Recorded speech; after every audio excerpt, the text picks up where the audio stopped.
Today's going to be all about objection handling.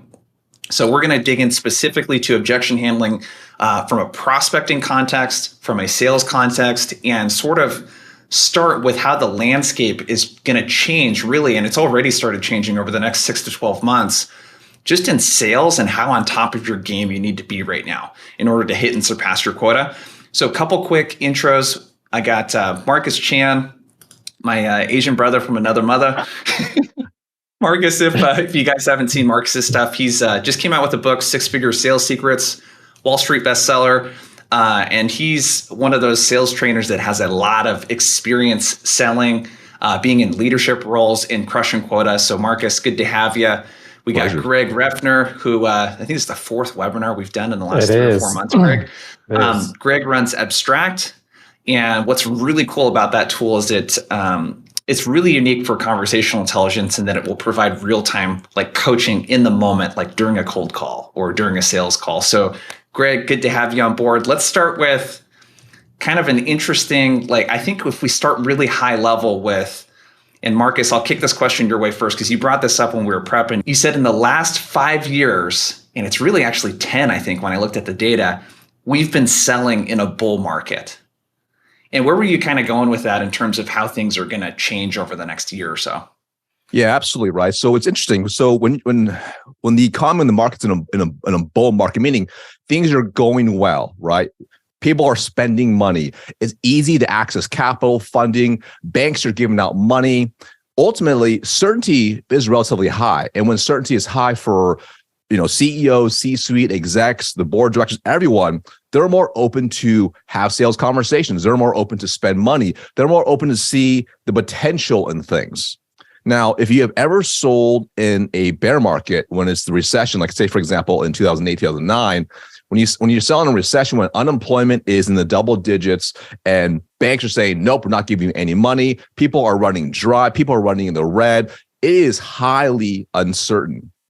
And when you have to sell in an uncertain time, you realize pretty quickly you have zero room for error. Every single call, every single touch point, every single thing you do is heavily scrutinized because they're thinking to themselves, is this worth my time? How will you truly help my business? And if you're not able to convey that quickly, whether it's on a cold call or discovery or in a demo or anything else, they will shut you down. So in the last 5 to 10 years, if you start selling that time frame, you really haven't had to deal with it as much, right? As long as if you had a good product and you work decently hard, you probably have pretty good results. But back in the last recession, I realized working hard by itself was not going to be enough. So if this is your first time entering into a bear market, you're going to start seeing a lot. You're already seeing a lot of people are very, very skittish. They're very, very scared. Even reach out to low-level decision makers, they're scared to talk to you because they're being told to not to increase spending, to freeze budgets.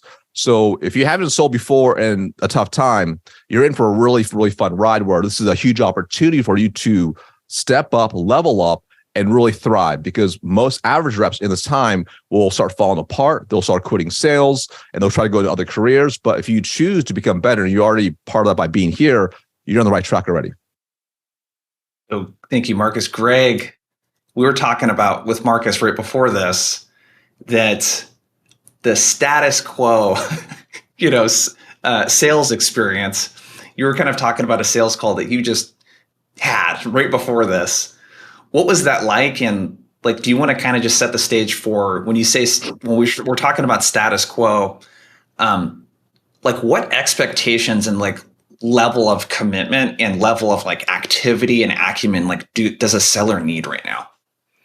Yeah. So the call I just got off of, rep showed up, no idea what our company did. No idea who I was, what role I did, what role my position was in the company.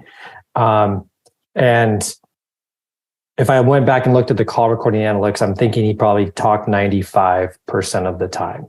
Asked 2 questions. Completely ignored my hard stop.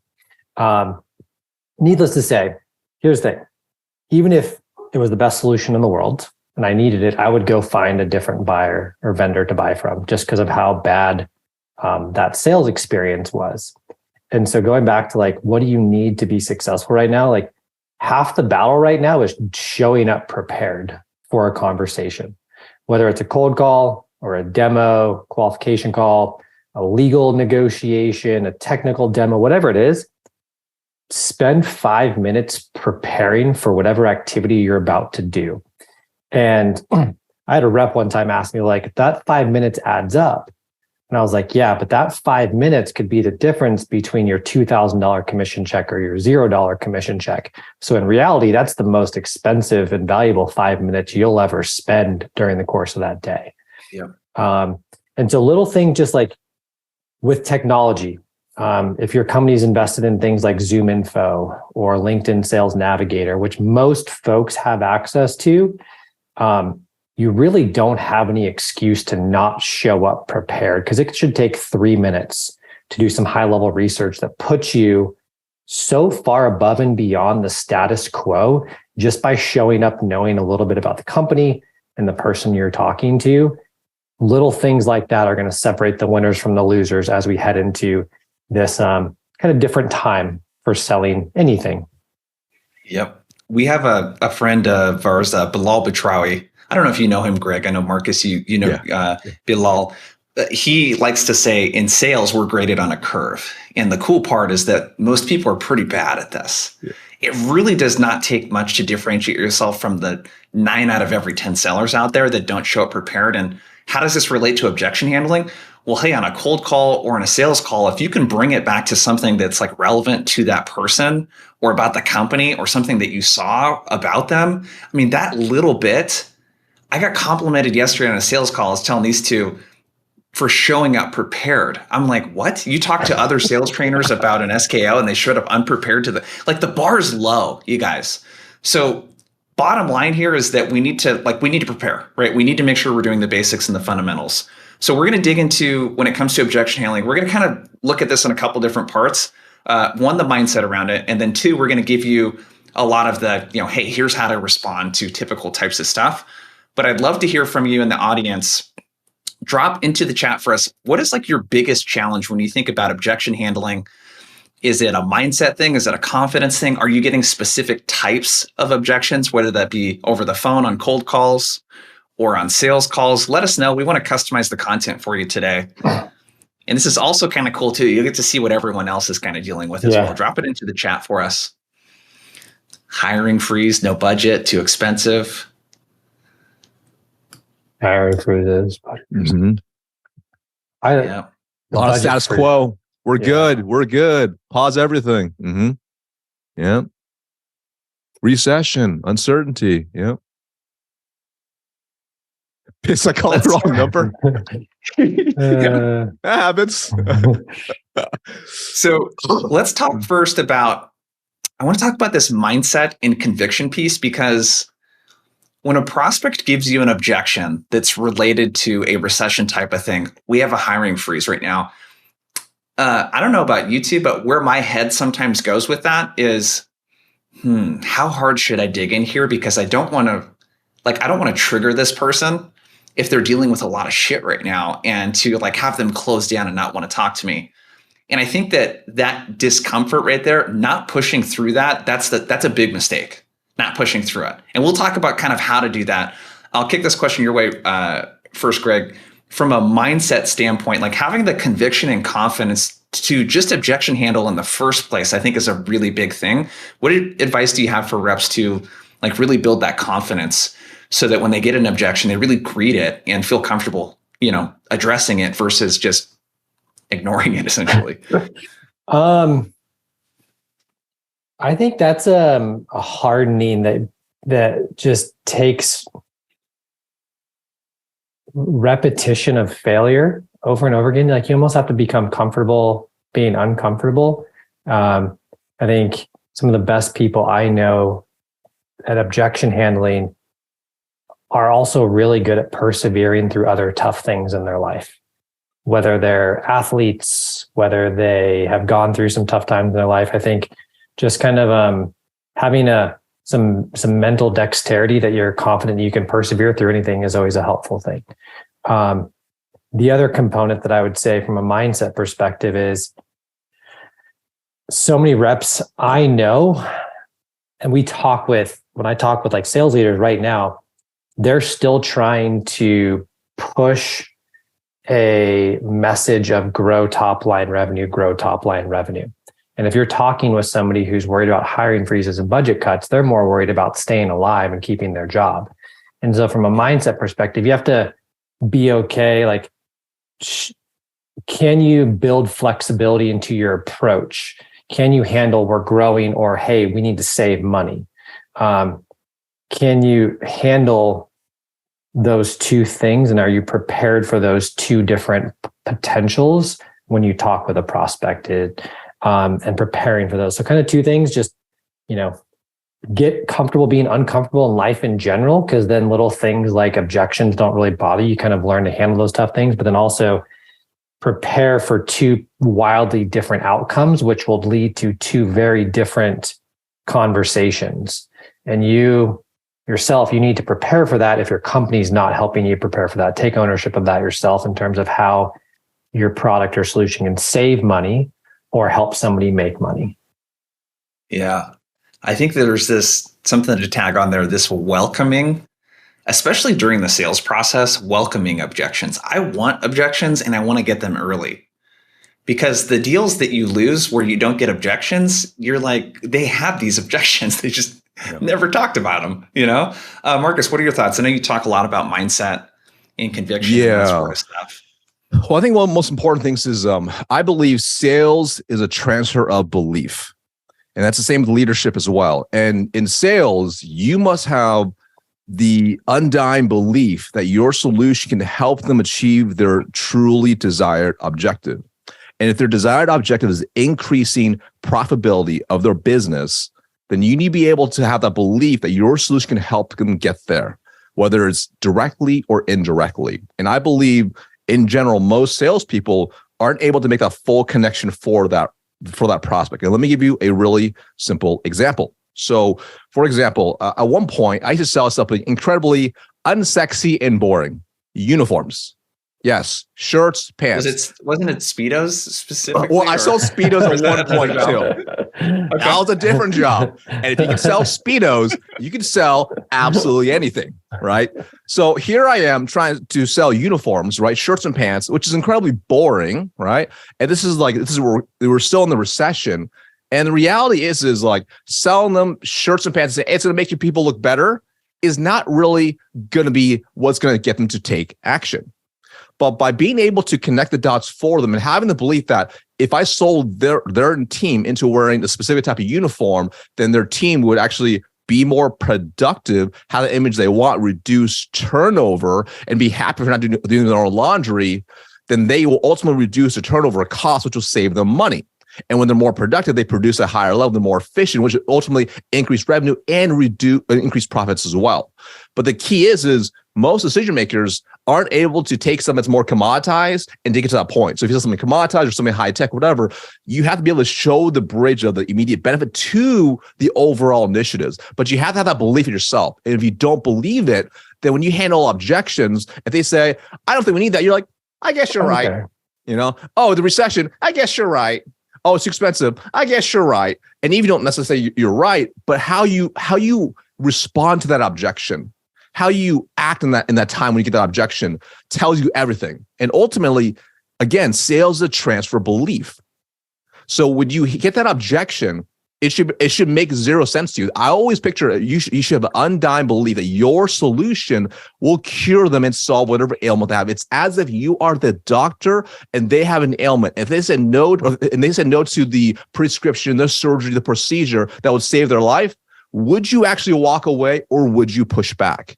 And when you have a level of conviction and belief in your solution, it comes through in everything you do, from the copy you write to how you do a cold call, to how you do discovery, to how you do a demo to pitch, to how you overcome objections. But only when you have a level of belief are you able to do the work, practice, role play, and get comfortable with the uncomfortable, because it is uncomfortable to handle objection. But if you believe in your solution and you know it can change their business, then you're going to do it because of that. The way I think of it, it's kind of like this. When you think about anyone who's got a passion in anything, let's say, let me see, does anybody do CrossFit? Just say me if you do CrossFit. Anyone does any CrossFit? You do CrossFit, right? He would drop it. Okay, God. No. All right, God, never. All right, not the people who don't do it. Anyone who actually does do CrossFit, or let us if know you in don't the do chat. Anyone CrossFit. do CrossFit? All right, me. Okay, or Orange Theory Fitness, or one of those cool, I do Orange Theory. Orange Theory Fitness. All right. Okay, probably should. No. Okay, cool. Here's the thing. So when you talk to someone who's passionate about Orange Theory Fitness, or they're swimming, sure, so I'm a swimmer, right? So Orange Theory Fitness, Forever, right? CrossFit, they are so passionate about it. Like they're like, oh, dude, I go every single day. Peloton people, right? It's like a thing. Like you're like, oh, I don't really ride bikes. No, it's not a bike. It's an experience because they have a level of conviction, right? It's the belief. So if you could take something you are personally so passionate about that you have undying belief in, and you bring it to the sales world, to how you sell and handle objections, you'll be able to transform them much more. So we'll cover some things today, some tactics specifically, but if you can bolt on this level of conviction and confidence with the tactics we'll cover today, you'll be able to thrive in the recession. So I'm on a soapbox here. All right, back to you, Jason. Dude, I love it. This will be and by the way, we'll get to the tactical stuff here in a second, you guys. The tactics and the stuff to say do not work if it sounds really weak and you don't sound confident. Okay. Like this is the part that you need to nail. A couple really practical things that you could do if you're kind of like, I don't know how I feel about this. I call it drinking the company Kool-Aid. So if you should have a routine when you go into a sales call or into a cold call block where you look on your company's website at the case studies and success stories, and you remind yourself of all of the great shit that your company does. If you're a sales leader watching this, what I would do is open up a Slack channel, in a Slack channel where you share sales wins, start sharing customer wins too. 100%. So when an existing customer has a win and gets an outcome, like share that with your team. If you're a full cycle sales rep and you have, if you're an account executive and you've brought in clients and they're getting really good results with the solution, write that stuff down, take screenshots of it. I want you to have that stuff readily available so you can just look and be like, okay, we're doing good stuff here. So Jason, and you know what? This prospect is scared right now, right? Budget, all that other kind of stuff. But I need to remind them that that's okay. And we're actually here to help and guide you through that. Like you need to reframe that. I think, Greg, you were going to say something. Yeah, I was just going to say that oftentimes good sales calls often get shared. Something that I think often gets missed over and is a great tie into that is CS should be sharing excitement from customers. Take snippets of customer reactions, just when someone's super happy on a CS call, it's not, maybe that doesn't go on the website, maybe it doesn't get documented or written anywhere, but share that stuff because oftentimes in sales, especially frontline prospecting, if we're going to talk about cold calls, we don't hear about those customer excitement points. We don't hear about those things that customers are saying about the product. So share those downstream. And if your company's not, go ask for them. Go talk with one of your CSMs, one of your support reps and be like, hey, what are customers saying about the product? Can you share some examples with me? Because that'll help for sure. I want to add to this because I think it's such an important point of stuff. Yeah. So go ahead, Marcus. Here's what I mean. So I love you use the term bank because belief and confidence is like a bank account, right? You're either doing deposits or you're withdrawing from them. And if you have a Slack channel or whatever, that's so key. So for example, even in my company, we have one just for wins and we share every single day. But more importantly, every single week in our weekly huddle with my team, I'll go through it. I'll share the background, the story of what happened in that situation. So this will continue to instill belief. And I think a mistake a lot of times if you're a sales leader is you start off maybe showing some cases up front early on in the onboarding, but then later on, what happens is you get so much rejection in sales, you become trained, you become indoctrinated by rejection, and suddenly you stop believing in the product, you stop believing in the solution, you stop believing in the company over time. That's why typically once you're past the honeymoon stage, 3-6 months into a new job, you start thinking, is this really for me? Is this product really this good? Because you might hear about complaints, you might hear about issues, right? So that's why you must consistently fill that bank up every single day, every single week with the wins. So this way you indoctrinate yourself with the right belief patterns you want to have so you can have that conviction to handle objections. What Marcus said. If your sales leadership, if you're a rep here, is not doing that, why don't you get that started on your team? That's right. Yeah, exactly. Let the reps know, hey, let's start sharing customer wins here so that we can build confidence and remind ourselves of why we're doing this. And we'll have good stories to share when we cold call people. hey, Marcus, I was giving you a call. We're working with a similar customer, Greg, over at so-and-so is dealing with this right now. Their budget was frozen, all this other kind of stuff, and we helped them do X, Y, Z. I was calling because I think there might be something for us to talk about here. Like, you want that type of stuff to share. Cool. I'm like super fired up right now. I'm fired up, right? You can objection. Like you have stories ready to roll, right? You're able to flow. It's natural. Exactly it. You need to you just need an undying passion, like you said, for fixing problems and helping people, not selling your stuff. Hey, I want to answer Maria's question real quick that she just put in chat, if we don't mind. One way to handle that, Maria, would be tell the story of why the founder started the company. What was the problem that he was looking to solve? So early on at Abstract, we didn't have customer stories, and so we relied on the story of why we started the company, what problems we were looking to solve, and how our early customers resonated with that problem. And so you almost treat like the founding, the genesis of the company as the customer story, as a way to kind of navigate the other customer stories that you're looking to build with your future new customer. And people will resonate with that. Be like, ooh, I get that. That is my problem. And so it's an easy way to handle that objection. Great point. Love it. Stories are so critical right now. Like, head off the objection, and we're just about to get into the tactical stuff here. You can anticipate, you're going to get budget and hiring freeze objections. So start bringing in customer stories where you say that that's what customers are going through, yet they're doing this thing that's helping right now that you can help with. You know what I mean? Okay, so next thing I want to segue into, let's get into kind of let's block and tackle for the next 15, 20 minutes prospecting objections. So if you're watching this, hopefully you're doing prospecting. Even if you're a full cycle sales rep, hopefully you're doing some cold calling, sending some cold emails, that sort of stuff. A stat, Greg, was it 91% of the objections that people get are shallow objections? I think it was 91%. Yep. I'll go ahead and kick this first question your way, Marcus. Greg, the data that they have in their tool is really, really interesting. And what they essentially found is that a lot of the training around objections is for the wrong types of objections. Like 91% of the objections that people get in their software are really shallow brush off, not interested, not right now. I'm about to hop into a meeting, call me back later. It's all of those kind of normal kind of shrug offs. How do you think about, from a prospecting standpoint, how do you address those objections, Marcus? Cool. So I love objections, right? Because they are opportunities to really rise above everybody else and dominate in your space. So I'm going to start with the one simple, like I'm heading into a meeting, because this one, and then I'm going to tackle some of these other ones, like I'm not interested, I'm busy right now, we're under vendor recession, blah, blah, blah. Okay. So first of all, I'm heading into meetings is a great one, because that to me, it's a shallow objection, but it's a time objection. Now, it could be real, it could be false. And the simplest way to handle an objection, like I'm heading into a meeting, is simply book a time with them. That's it. And I'll show you exactly what I mean. I'm heading into a meeting. That's literally exactly why I called. I figured you're about to head into a meeting. So do you have some time to discuss more detail this coming Friday at 9:00? What's going to happen when you do that is either number one, it'll be like, well, I got some other objection now. Yeah, I'm actually not interested because of X, whatever. We have a vendor for that. We have whatever.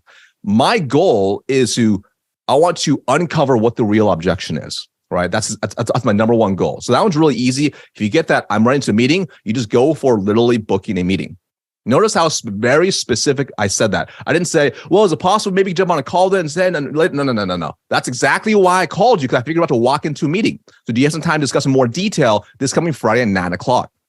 I'm narrowing their focus down to one set time, which at that point they'll say yes or no, or give me some sort of objection. And I'm good with either one. All right. Now, that's the first one. Now, the next ones, these rules, I'm busy, the recession, whatever, timing's not good, etc. One of the most important things is everyone's got a different approach. This first approach I'm going to share with you, some people are not going to like it. It's actually going to make probably 99% of y'all probably very, very uncomfortable to do, right? But ultimately, all your growth is going to come outside your comfort zone. My goal is not to handle that objection. I just want to get to the truth as fast as possible. And one of the best ways is to be disarmingly blunt, but also to be able to have a pattern to kind of shake them up. But also on top of that, if you know majority of first objections are almost always the same, you can memorize one simple phrase and you can use it every time. All right, like most of the time. All right, so they say, "Oh, budgets are frozen right now." You just say this very simple phrase, which is, "That's literally exactly why we have to meet. Do you have some time available at this date and time?" That's it. I'm gonna say it again. That's literally, it's a recession right now. That's exactly why I call it. That's exactly why we need to meet. Do you have some time this Friday at 9:00? What'll happen is this throws them off automatically. Like, what? And they're confused. And yes, it's very comfortable, but they'll be thrown off. At that point, they'll be like, they'll either will ask you a question, a clarification question, or they will give you a different objection, right? So now we're starting to peel the onion a little bit, right? And they might be like, well, the thing is like, we're actually in a hiring freeze. And we're not spending any money right now. It's a budget freeze. We're a little bit worried about the economy. Beautiful. Now we're peeled in. We're getting some information, right? So now is a beautiful time to incorporate a story like Greg mentioned. I totally get that. Literally 99% of the companies I talk to literally are having a hiring freeze right now. But Greg said the same thing, but we literally sat down. We covered a few different ways to actually help increase the bottom line. So do you have some time to discuss more detail this coming Friday at 8:00? So notice the incorporation. I'm incorporating a few different elements. You notice my level of conviction, right? Notice how I'm saying the words. Very important. Notice how short that is, by the way.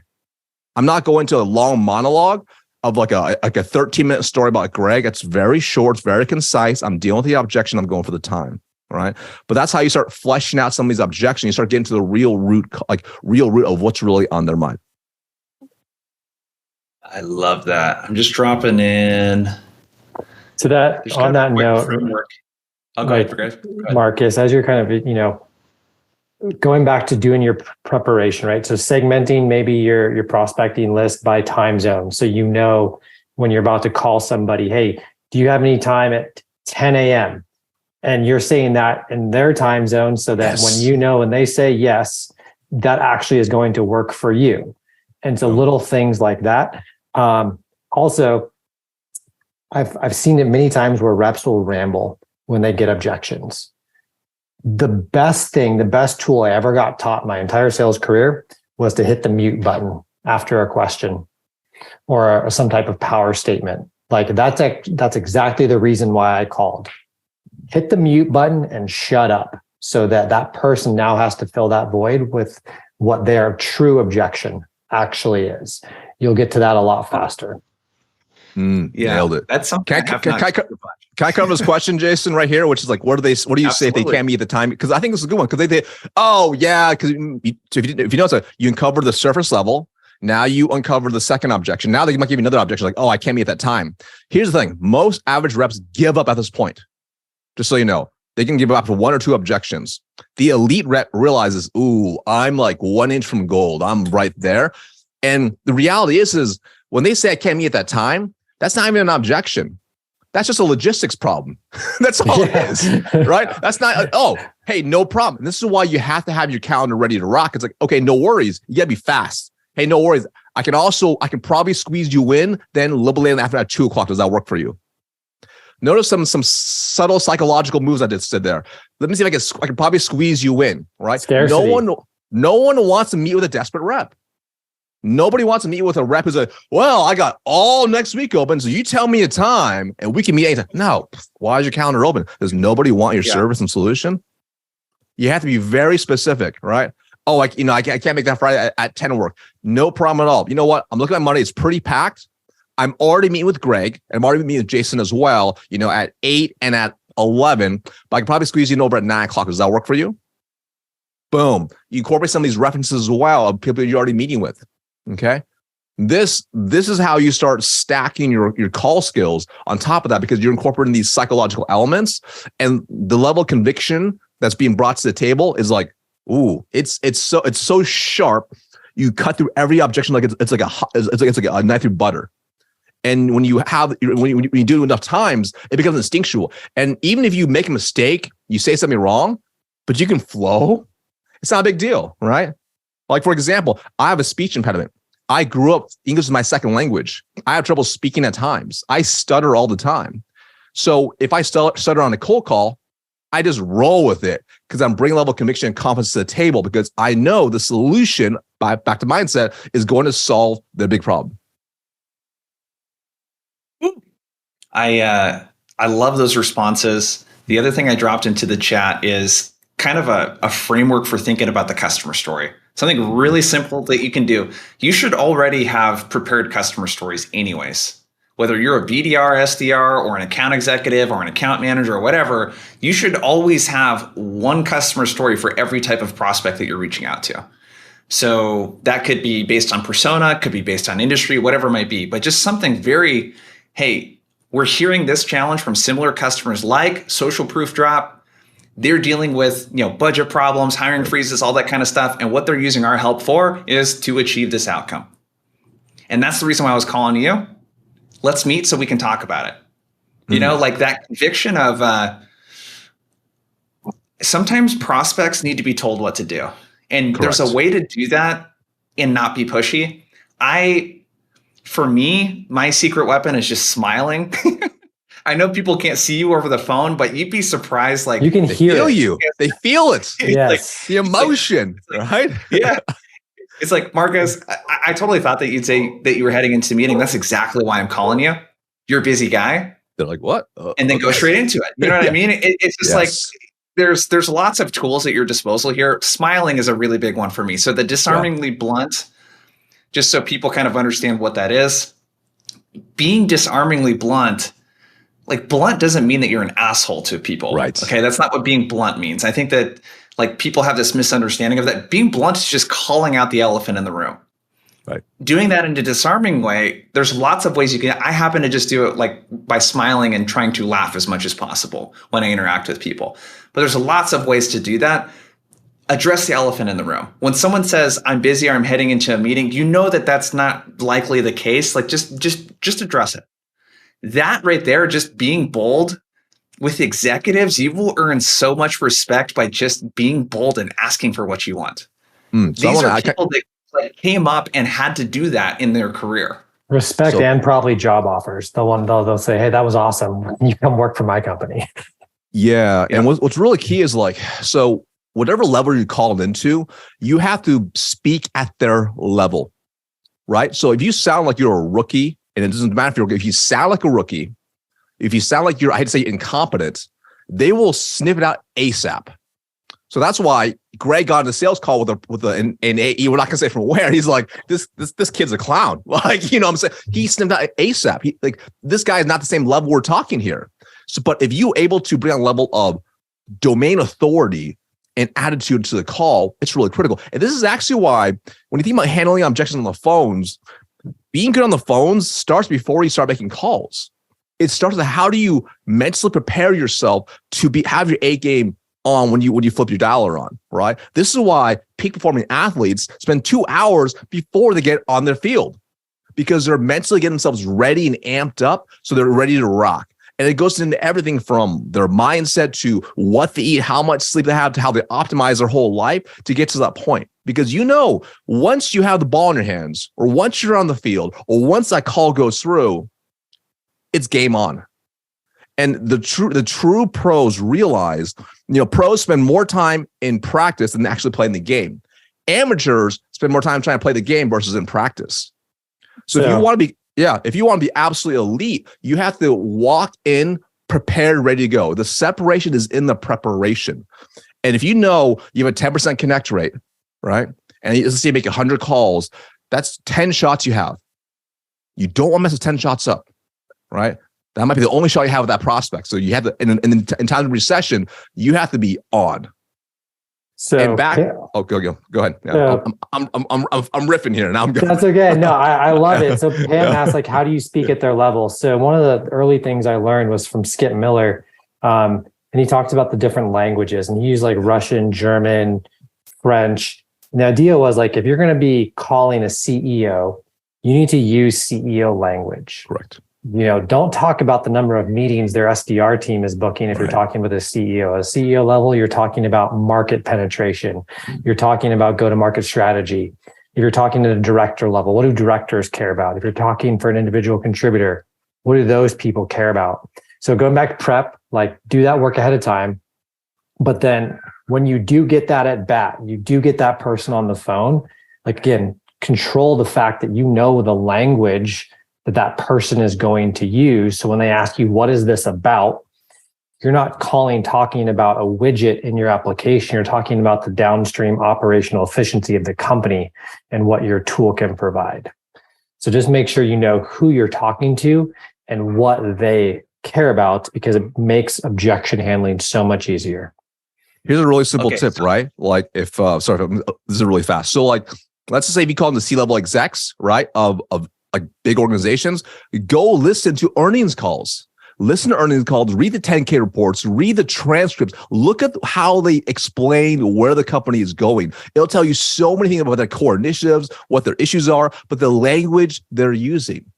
So when you cold call a CEO, you're like, hey, I just listened to the Q3 earnings transcript. It was real. I saw that you guys are currently struggling with growing your bottom line because of this major acquisition you had in Q2.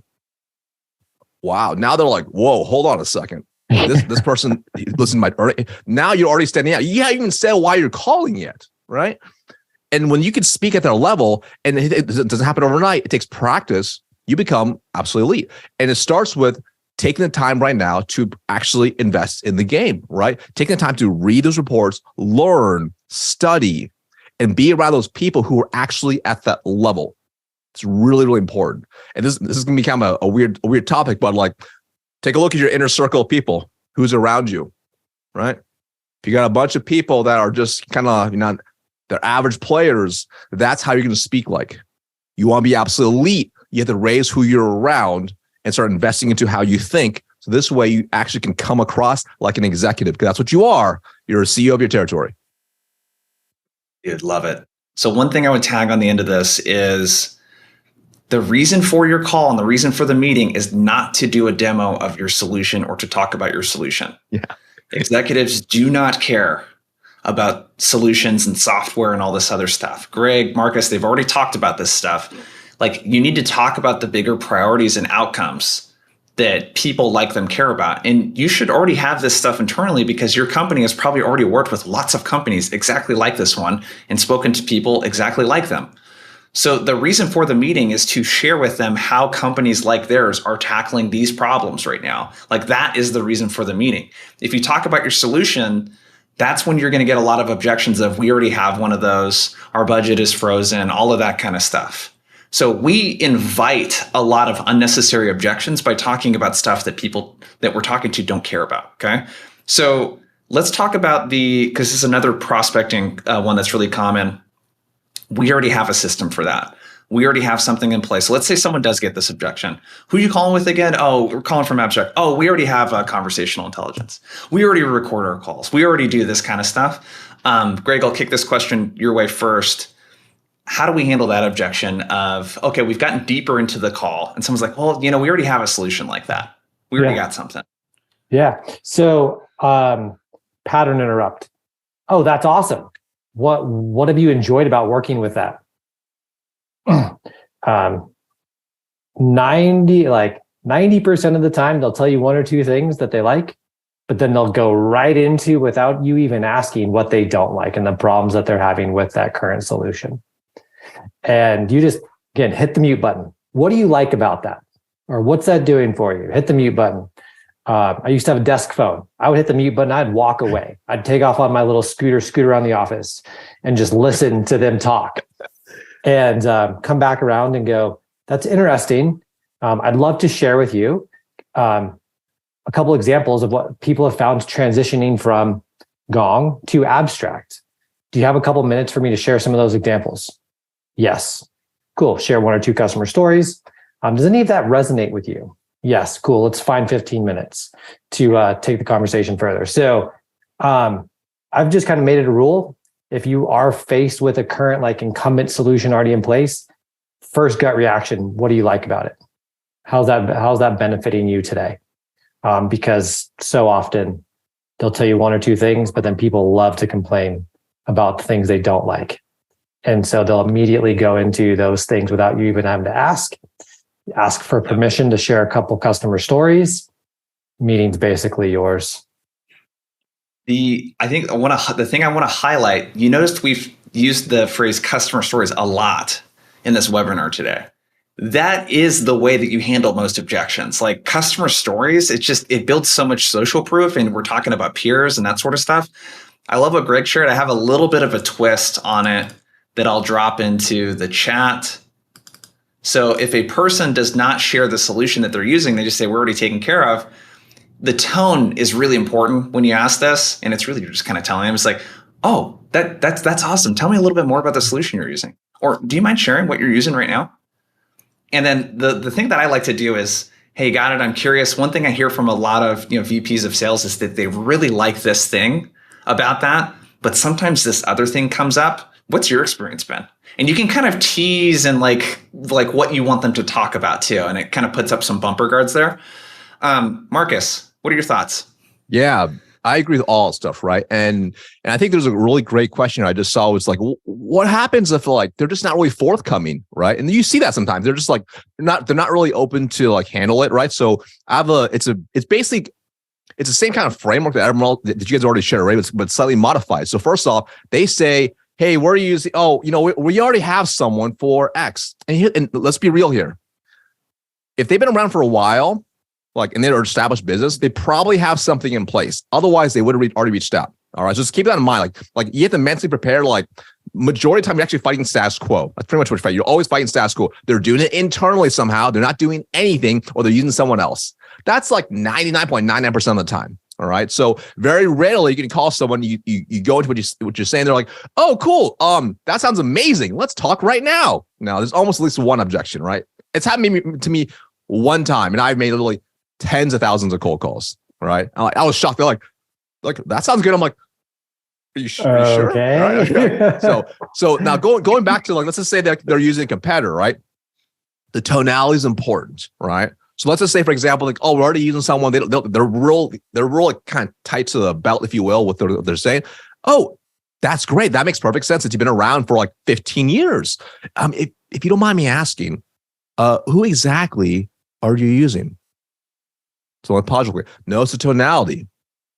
I'm softening a little bit. I want to disarm them and put them at ease and not be this over aggressive, hyper sales rep. So this way, hopefully they're like, well, we're currently using we're using Gong. We're using company X, but we're really happy. We've had them for some of the kind of defend, and you can kind of tell oh, that's whatever they say that's absolutely great. They're actually a fantastic company. So that's really similar to Greg just mentioned, right? You're pray that's a great choice. They're like, I need to disarm them a little bit, right? Now I'm introducing a customer story. And basically it's a modified feel, felt, found that you guys have already seen before. It's like, you know what? That's actually Jason over at Blissful is actually using literally them as well. Super happy. But actually we actually sat down, kind of looked into what they're currently doing as well, and found a few different ways to actually complement, and create a better program that actually helps increase the bottom line for the recession coming forward. So do you have some time to discuss in more detail this coming Friday at 10 o'clock? Again, I'm just incorporating customer reference. I'm tying in a huge major benefit that's going to be probably relevant given the circumstance that he's probably going to be interested in. And I'm going to go for that close again. Now, one of the most common things, if you pay close attention in all the objection handling pattern, if you will, through this whole webinar so far, every time you end your statement, you don't want to just end your statement. You have to end with a question, a closing question to move it forward, right? Greg mentioned, I think it's does that resonate with you, right? My personal one is I just go for a date and time. I'm a little bit of a shark, right? Because I play to win, right? So it is what it is. But either way, your goal is you don't want to just state it and then be state you're they felt the same way too. And they switched over to us. Awkward silence. Yeah. You're not inviting another objection. So go for a close. Is that relevant? How about Thursday at 8, right? Person asking the questions controls the conversation. 100%. 100%. A phrase I like to use a lot. Do you have your calendar handy? Boom. Yeah. That's it. Boom. That's it. Or another one too. I can't remember who shared this with me, but do you mind if I make a quick suggestion? You share the customer story and you know what, this might be a long shot, Greg. Do you mind if I make a quick suggestion? And usually the prospect's yeah, what's up? How about we unpack this at a time when I'm not cold calling you in the middle of your day? What's Friday looking like at 10 a.m.? Love it. I just go straight into it. Be bold. Be bold. Ask for what you want. We got about 10-ish minutes or so. I want to shift a bit more into some of the sales objections that folks are getting. So by this time, if you're on a sales call, I mean, the prospect has likely, hopefully they know what to expect coming in. And there was like good expectations where people are not expecting to get something that they're not. So we're going to make the assumption here that they're joining this sales call because like voluntarily, like they wanted to be there and talk. So there's that. Let's make that assumption. I think one of the big things here I think would be good to start with is if you're getting a lot of budget objections or we need to table this until next year, what I want to talk to you too about first is, are you even speaking to the right person? Because when I hear budget, you don't usually hear a budget objection if you're speaking with a true champion or economic buyer. And I think what's important to distinguish is that there's a difference between a coach and a champion. A champion at a large org is going to be someone that's a VP or higher. Like it's someone that has direct access to someone in the C-level. It's not a director of something or a manager or something. Those are coaches. So I want to start there before we get into like the objection handling. How do we know if we're talking to the right person? I'll kick that question your way first, Marcus. Cool. So I love you use the term economic buyer, right? So I break it into 4 types of buyer types, right? There's economic buyer, technical buyer, user buyer, and I call it a coach, right? And the mistake a lot of people make is they meet with a lot of what's called technical buyers, people who evaluate the programs, but they can't pull the trigger. So technical buyers, they can't say yes to you, but they can say no. And they'll often trick you into pretending they're the right person. They'll say stuff like, oh, it's pretty much me. I just got to run it by Jason, but it's me. I sign everything, right? If they need to check with anybody else, they are probably a technical buyer, to be quite direct. Economic buyers, they can say no when everyone else says yes. I'm going to say it again. They can say no when everyone else says yes. They can also say yes when everyone else says no. So meaning, let's just say, for example, they have $150K budget for the year for the sales tech stack. They could say, actually, we're cutting that in half.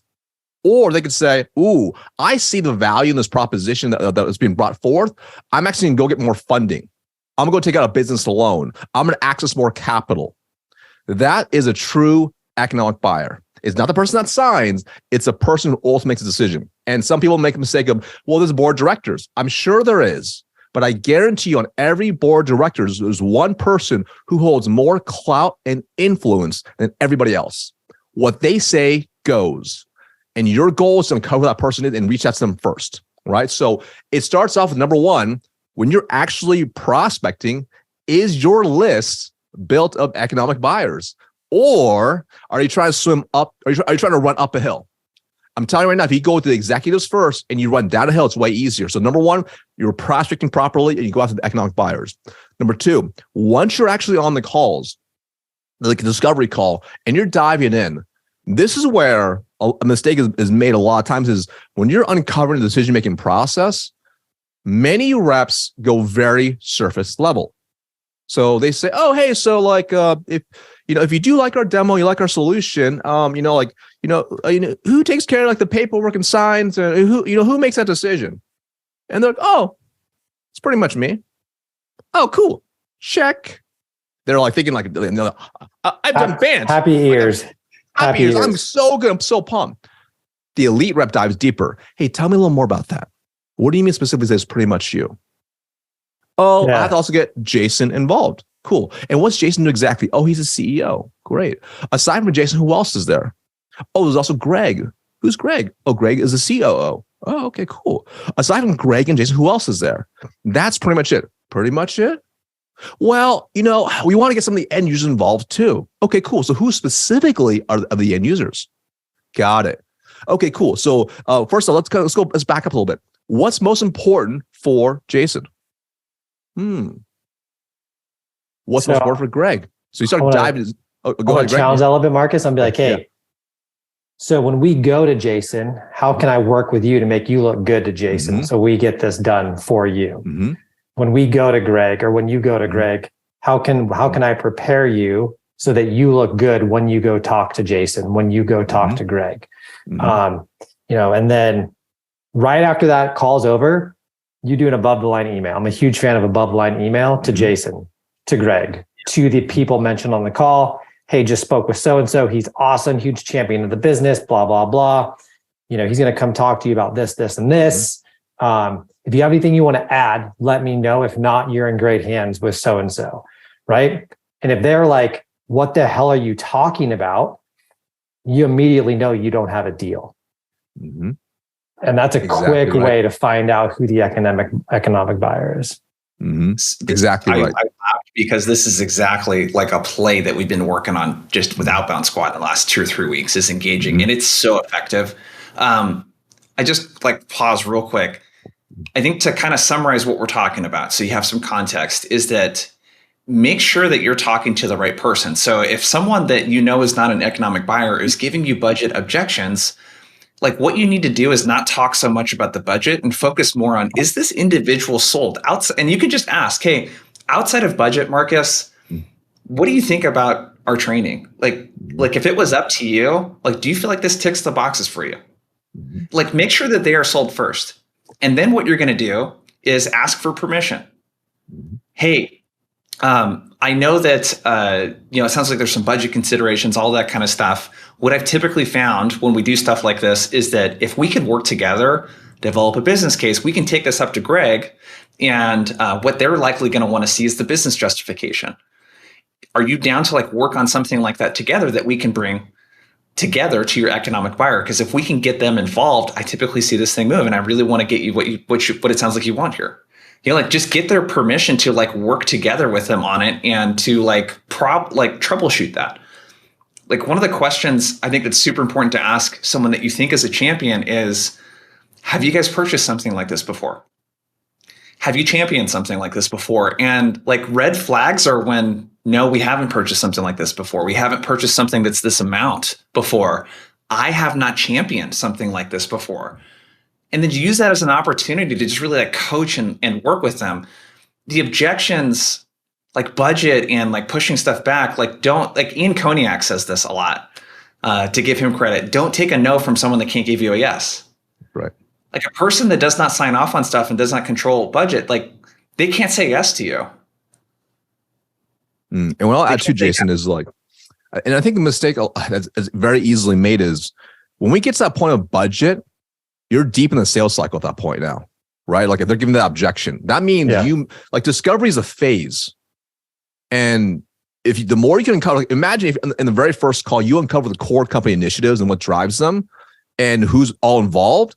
Now it's so much easier to do the email Greg mentioned. It's so much easier to involve the decision maker. It's so much easier to go around. And when you start asking, hey, how will this impact the business? What's most important for Jason, CEO? And they're like, I'm actually not sure. Well, in order to make you look really good, I think it's really important. Can we set up a time to discuss in detail so we make sure it aligns with their objectives so you're a hero too? Yep. Yeah. And the more you can do it up front, the more you can engage. And it doesn't necessarily mean that you have to bring them in every single meeting, the economic buyer, but the more involved they are early on and the more you can tie to what's important to them, the better it's going to be. That's how you will truly multi-thread. Yeah. That's, and getting that early, right? Yes. I've had a couple of deals where I sent that above the line email, and it's all in how you write it, right? You got to make your champion look good. Yeah. But I've had people be like, hey, he has no business doing that. Stop engaging with him. Right. Awesome. Totally great news, because he said that this deal was going to be done in 2 weeks. And so I'd rather find that out earlier than later. And the only way to do that is to go and, again, kind of be comfortable being uncomfortable, going and finding those people that can say no to you. It's just as important to disqualify than to qualify, right? Yep. Especially, I was a majority inbound leads are usually non-decision makers, right? They're technical buyers who can't say yes, they can say no to you. They're evaluating the product or solution. Once you're on that call with them, you want to find out as fast as possible, is this a viable opportunity? Because what you don't want to do is go through a whole full discovery, a demo, a proof of concept, do a trial, go back and forth, negotiate, only have the executive on the line say, what are you doing? We have a budget freeze, right? Now it hurts you. It hurts your heart, hurts your wallet. It's opportunity cost. Yes. And just to kind of, again, give everything context that we're talking about is there's a whole give to get. We could have done a whole hour just on this topic, but there's a whole give to get that needs to happen. Where like if someone wants a proof of concept and the economic buyer is not engaged, that's an ask. Like we're not going to do this unless we can engage this person. Like you Don't have waste to your time. put down. So like think about what some of those things are. And the bottom line here is that if you're getting objections from people that cannot say yes, like you need to think about how to have that conversation with them around making sure they're personally sold on it and getting other people involved. Correct. Like it is all about multi-threading. That is 100%. How we avoid and handle these objections. We got to run, you guys, here in like a minute or two. I'll drop in ways to connect with you guys here on LinkedIn and that sort of stuff. Marcus, where can people go? Where's the best place to connect with you? Cool. LinkedIn's awesome. You can get a free copy of my book, Discover Shipping Handling, closewithchan.com. Absolute pleasure, of course. We have to do probably a part 2 now. Yeah. Go check out Marcus's stuff there on LinkedIn. And Greg, I'll drop your LinkedIn profile in there as well, along with your website. Where's the best place to go check you out, check Abstract out, all that kind of stuff? LinkedIn's great. And this is, sorry, Jason, I feel like we kind of went off on a lot of tangents and we probably didn't cover like half of what we agreed to cover. So it was awesome. Thank you, everybody, for your participation. Yeah, thank you, everyone. And Marcus, Greg, thanks you too as well for the content. It was a pleasure. Pleasure, gentlemen. Bye, guys. See you, gentlemen, later. Later, everyone.